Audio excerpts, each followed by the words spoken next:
Welcome back to Society Case Files. My name is Robert, and today I'm going to talk about the game Expedition 33. If you like this kind of content and you want to see more, please subscribe to the channel and hit the notification bell.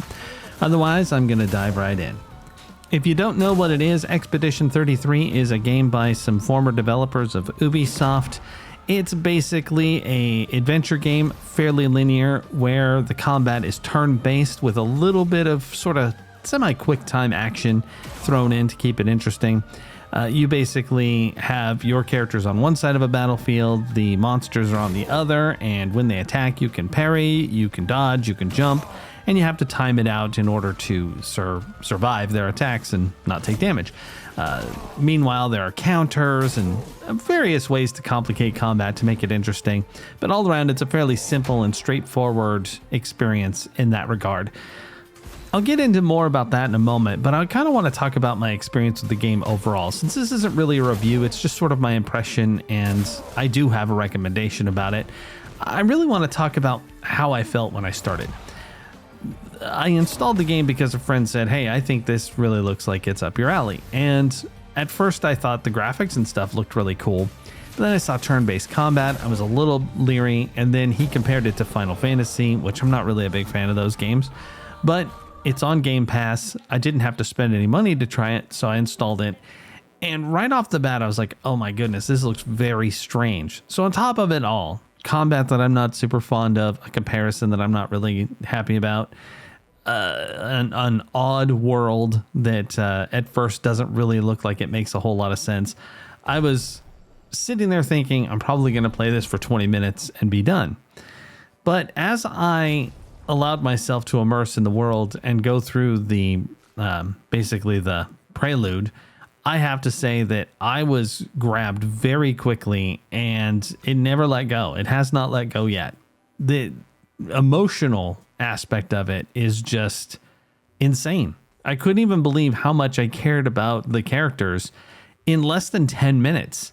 Like, I was pretty upset about what was happening in the game, and it really kept me going. In fact, games that give you hours upon hours of time with their lead characters haven't made me care as much about them as this game did in a handful of minutes, enough that I had to see what happened next. I was compelled to continue playing, and that's just a feat. It was amazing.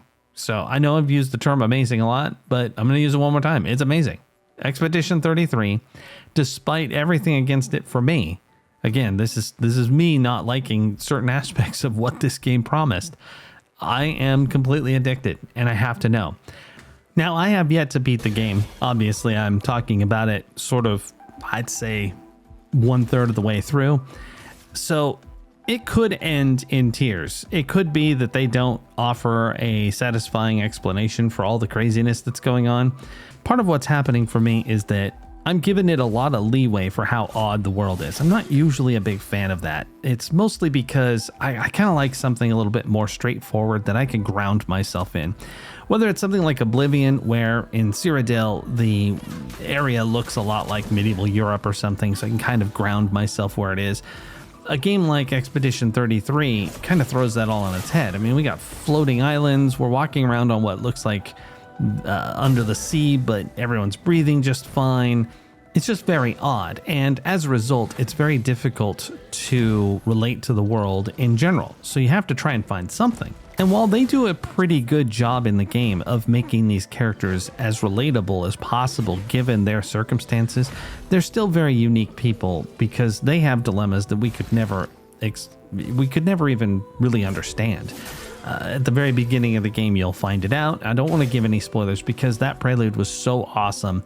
I'd hate to go into it in too much depth. It would really be sad to rob you of what I experienced. But know that even though I was very much married to all of these people, it was such a fundamental reason that they got that out of me. It had nothing to do with their specific circumstances or how they lived or where they lived or any of that stuff. It really came down to some base emotions, which, to be perfectly honest, the way that the people who wrote this, I don't even know how to say it, I guess conjured up those feelings.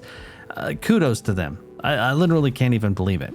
I've seen a lot of people say that Expedition 33 comes from a place where obviously big game houses like Ubisoft could make products like this. They just choose not to because these guys left that company, went and made this. And I have to say that not only are the graphics absolutely stunning, but even the simple combat is compelling, and the world itself just really draws you in to explore and look around and see what's going on.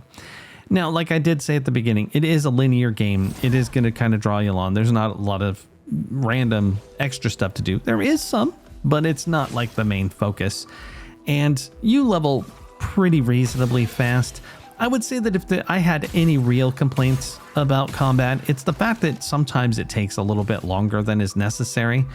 It's a kind of a battle of attrition in some ways. So you're fighting a big monster and you're hitting for what look like pretty big numbers, 800, even 1500 damage, and it's not really taking too much off of their health.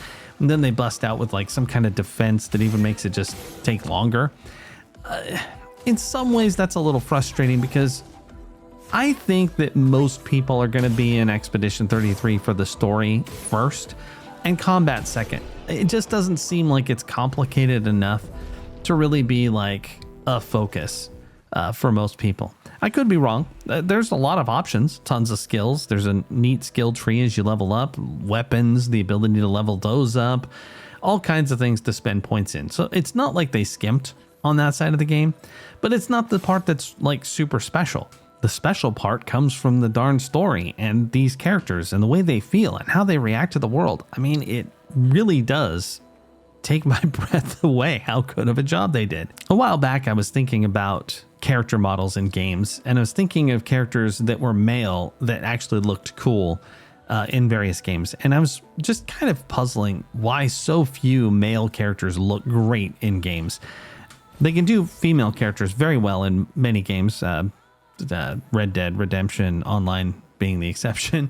But male characters tend to they just don't look as good usually. But Expedition 33 did away with that.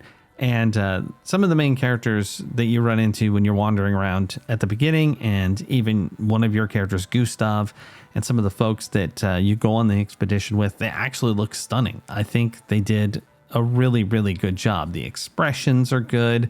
There's a couple of moments where I'm like, those eyes look a little buggy, but it doesn't detract from what's going on. In fact, in some cases, those larger eyes really do help contribute to the emotional impact of what you're experiencing. All around, I would say that Expedition 33 completely shocked me. I thought that it would be horrible when I first started. Then I kind of warmed to it and thought it'll be passable, but I doubt I'll play it too much. And now it is a full-on experience that I absolutely have to see to the end. And it's one of those titles that I really do hope they stick the landing, because everything about it is so special. Even though I did say that the role-playing aspect, the character building and the fighting is not the special part, they still did put a lot of work into it. And all around, it is accessible, but complicated enough to allow someone to really get into some nuts and bolts. It's something that I think anybody could play without feeling like they had to do a ton of theory crafting to enjoy it. There's plenty of difficulty modes. This is a game that if you have Game Pass, then there's absolutely no reason that you haven't tried it already. And if you have even an inkling of a thought that you might enjoy it, or that you really want to experience an emotional journey, then it's definitely worth the money. I would not have been upset if I would have bought it. It easily grabs your attention in the first 2 hours. So if you bought it on Steam with the intention of returning it if you didn't like it, I'm pretty sure you'd hold on to it and continue on, which is also something that I have to give them high praise for. So many games require you to play a lot longer than that before you feel something for the game, whether it's, yeah, this is great, or it's kind of crap, or whatever. So when you're playing it on Steam, for example, if you're not really in love with it, then you have to weigh the option around the 2 hour mark. It's like, do I refund this? Do I give it a little bit more time? And the nice thing about this game is that they answer that for you. They put it all out on the table right away. which I think in a lot of ways entertainment has kind of sacrificed that. You know, how many times have somebody told you you got to watch 2 or 3 episodes of a show before you're going to decide if you like it or before it starts to get good or whatever? Expedition 33 follows a much more old school path where when you jump in, you'll decide very quickly if it's for you. So anyway, have you played Expedition 33? What do you think about it? Do you think this is a great game? Is it a terrible game? Are you going to beat it? Let me know in the comments and we'll talk about it. This is Robert with Society Case Files signing off.